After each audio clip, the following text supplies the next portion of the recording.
Students, you are again welcome in this e-lecture series. We are studying Unit 8 DC circuits. In last lecture, we have studied meter bridge, how we can find out the value of an unknown resistance using meter bridge. We have already studied in last lecture. Today, we are going to study potentiometer, means विभव मापी. विभव मापी क्या होता है, potentiometer क्या होता है, उसको आज हम स्टडी करने वाले हैं.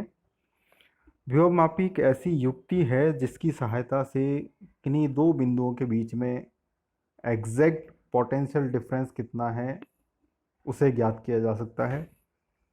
साधारण जो वोल्टमीटर होता है लेबोरेटरी के अंदर, उसकी सहायता से जब हम दो बिंदुओं के बीच में विभवांतर का मान मापते हैं तो वो मान यथार्थ विभवांतर की तुलना में कुछ कम प्राप्त होता है.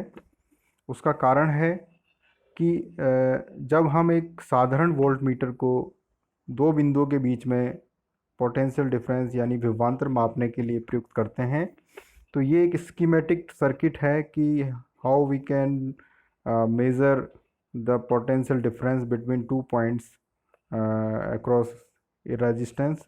यहाँ पर जो रेजिस्टेंस R है, इसके दोनों बिंदुओं के बीच, इन दोनों सिरों के बीच में यदि मुझे विभवांतर मापना है तो मुझे वोल्ट मीटर को इसके समांतर क्रम में अरेंज करना होगा, जैसा कि इस चित्र में दिखाया गया है.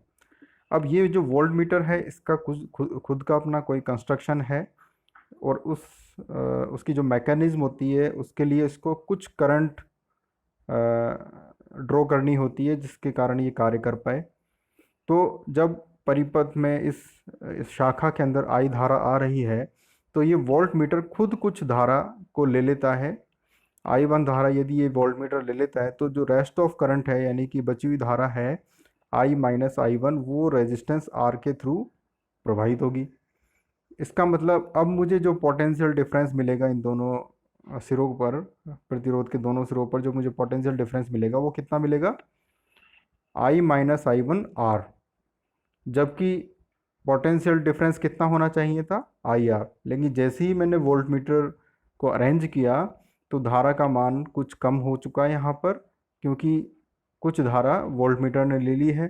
तो इस कारण जब भी मैं एक साधारण वोल्ट मीटर को यूज़ करता हूँ तो मुझे जो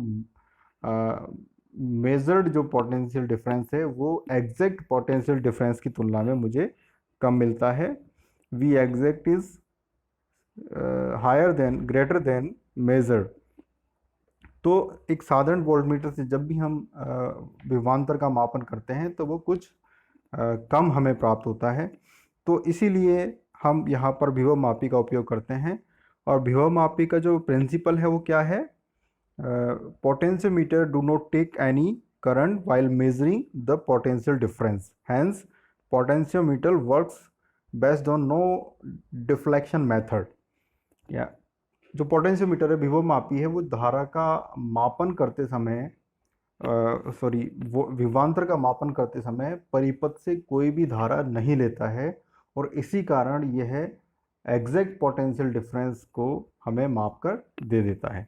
तो यही इसका प्रिंसिपल है. नॉट डिफ्लेक्शन मेथड मीन्स आपके गैल्वेनोमीटर में कोई भी डिफ्लेक्शन नहीं होगा. इसका मतलब वहाँ पर धारा शून्य है, यानी कि आपका विभव मापी कोई भी धारा नहीं ले रहा है.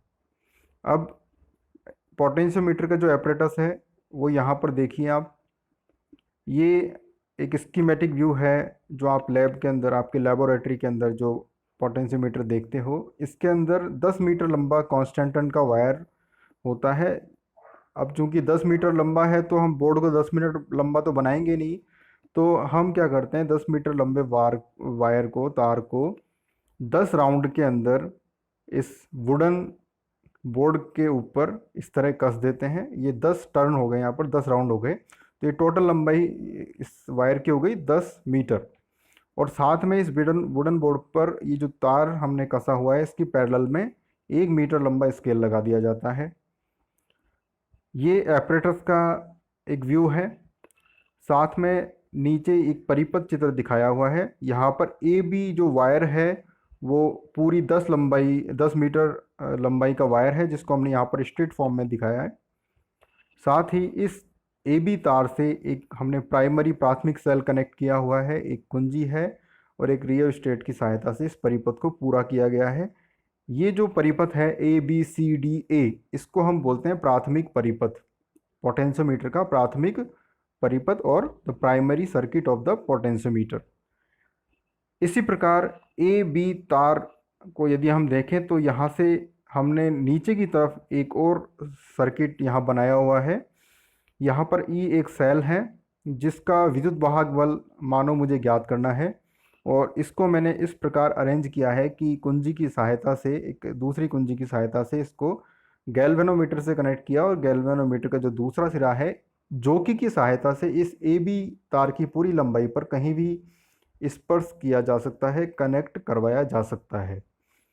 अब हम जब इस सेल का जब हम ईएमएफ ज्ञात करना चाहते हैं तो इसके लिए हमें क्या करना होगा कि पोटेंशियल, ये जो जोकी है, इसको हमें इस पूरी तार की लंबाई पर विभिन्न स्थानों पर हमें स्पर्श करवाना है, और स्पर्श करवाते समय हमें एक ऐसी पोजीशन फाइंड आउट करनी है, एक ऐसी लोकेशन हमें ढूंढ के निकालनी है जहां पर जोकी को स्पर्श करवाने पर गैल्वेनोमीटर के अंदर डिफ्लेक्शन 0 हो, जो कि पोटेंशियोमीटर का एक जो बेसिक सिद्धांत है वो है।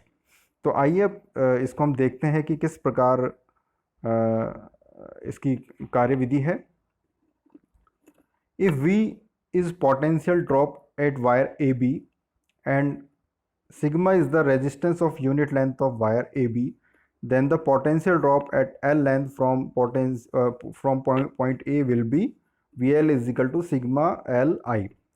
यहाँ पर सिग्मा एकांक लंबाई का प्रतिरोध, L वह लंबाई है जहाँ पर हम बात कर रहे हैं कि L लंबाई पर पोटेंशियल ड्रॉप कितना होगा ए बी तार की, और I ए बी तार के अंदर प्राथमिक सेल के कारण जो प्रवाहित धारा है वो है। तो अगर मैं सिग्मा I को x से डिनोट करूं तो ये विभव प्रवणता हो जाती है, एक तरह से इसको हम बोल सकते हैं पोटेंशियल ग्रेडियंट। तो पोटेंशियल ग्रेडियंट की फॉर्म में हम VL को लिखेंगे XL।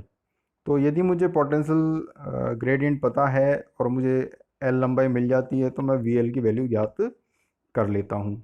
अब जब हम इसको पोटेंशियोमीटर को उपयोग में लाते हैं तो इसका सिद्धांत समझने के लिए सपोज यहाँ पर VL1 तार की किसी L1 लंबाई पर जब मैंने विसर्पी कुंजी को स्पर्श करवाया, तो सपोज कि उस लंबाई तक तार के ऊपर जो पोटेंशियल ड्रॉप है VL1, उसकी वैल्यू जो द्वितीयक परिपथ में सेल E लगा हुआ है उसकी तुलना में कम हमें प्राप्त होती है। तो क्या होगा, the current will flow in clockwise direction like this in secondary circuit.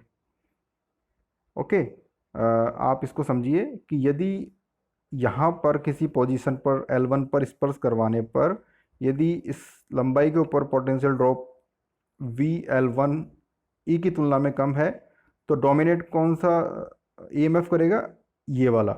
तो धारा की दिशा इसके अकॉर्डिंग होगी लाइक दिस, जो कि क्लॉकवाइज डायरेक्शन है। तो इस प्रकार हम देखते हैं कि जब भी VL1 E की तुलना में कम है तो हमें क्लॉकवाइज डायरेक्शन में करंट मिलेगी और गैल्वेनोमीटर में हमें डिफ्लेक्शन अकॉर्डिंगली मिलेगा। दूसरी कंडीशन है इफ़ VL2, कोई पोजीशन L2 हमने ली, वहाँ पर VL2 की वैल्यू E की तुलना में सेकेंडरी परिपथ में लगे हुए EMF की तुलना में ज़्यादा हो गई है, then current will flow in anti clockwise direction like this in secondary circuit. इसको भी देखिए आप कि यदि यहाँ पर मैंने स्पर्श करवाया जोकी को, तो ये जो L2 लंबाई है इस पर पोटेंशियल ड्रॉप VL2 ज़्यादा अगर है E की तुलना में तो ये पोटेंशियल ड्रॉप डोमिनेट करेगा इसकी तुलना में। तो द्वितीयक परिपथ में धारा किस दिशा में होगी, like this, like this, like this, जो कि एंटी क्लॉकवाइज डायरेक्शन है। तो इसके अकॉर्डिंगली हमें यहाँ पर गैल्वेनोमीटर के अंदर डिफ्लेक्शन मिलेगा। अब इन दोनों पॉइंट्स के मध्य में एक ऐसा पॉइंट भी होगा जहाँ पर डिफ्लेक्शन 0 हो। तो सपोज करो हमने वो स्थिति ज्ञात कर ली है और सपोज वो लंबाई है L, तो उसके करस्पॉन्डिंग VL E के बराबर होगा, then there will be no deflection in the galvanometer and the needle will seen like this, ऐसा हमें प्रतीत होगा कि कहीं भी डिफ्लेक्शन नहीं है इन सेकेंडरी सर्किट। यहाँ पर देखिए, यदि इस पोजीशन पर, इस पर्टिकुलर पोजीशन पर इसको एल लंबाई में मान लेता हूँ, तो इसके कारण जो पोटेंशियल ड्रॉप है जो कि हमने वी एल अज्यूम किया है, यदि वो ई के बराबर है तो इन दोनों पोटेंशियल्स की, इसके कारण जो वैल्यू है बराबर हो जाएगी। इसके ऊपर जो पोटेंशियल ड्रॉप है वो और इसका जो ईएमएफ है वो आपस में बराबर हो जाने के कारण अब परिपथ में धारा नहीं बहेगी, क्योंकि कोई भी पोटेंशियल डिफरेंस नहीं है। तो इस कारण मुझे गैल्वेनोमीटर में डिफ्लेक्शन जीरो मिलता है। ये हमने बैलेंसिंग कंडीशन ज्ञात कर ली है, और इस बैलेंसिंग कंडीशन पर यदि हमने एल लंबाई ज्ञात कर ली तो we can easily find out the EMF value of the cell arranged in the secondary circuit of potentiometer. So hence the length L will be balancing length. तो यदि मुझे विभव प्रवणता पता है और मैंने एल मेरे एक्सपेरिमेंट से मैंने ज्ञात कर ली है, तो I can easily find out, I can easily compare the EMF of a given cell. इस प्रकार हम किसी भी सेल का विभवांतर ज्ञात कर सकते हैं शुद्धता के साथ, या किन्हीं दो बिंदुओं के बीच में हम पोटेंशियल डिफरेंस ज्ञात कर सकते हैं। अब पोटेंशियोमीटर इक्विपमेंट की सहायता से हम दो कार्य कर सकते हैं यहाँ पर, जो आपकी लैब के प्रैक्टिकल्स भी हैं। पहला है, यदि हमें दो सेल दिए गए हैं तो उनके ईएमएफ की तुलना हम कर सकते हैं। दूसरा, यदि मुझे कोई सेल दिया गया है तो उसका जो इंटरनल रेजिस्टेंस है उसको भी मैं पोटेंशियोमीटर की सहायता से ज्ञात कर सकता हूँ। तो इस टॉपिक को हम आने वाले लेक्चर के अंदर कवर करेंगे। तब तक के लिए धन्यवाद।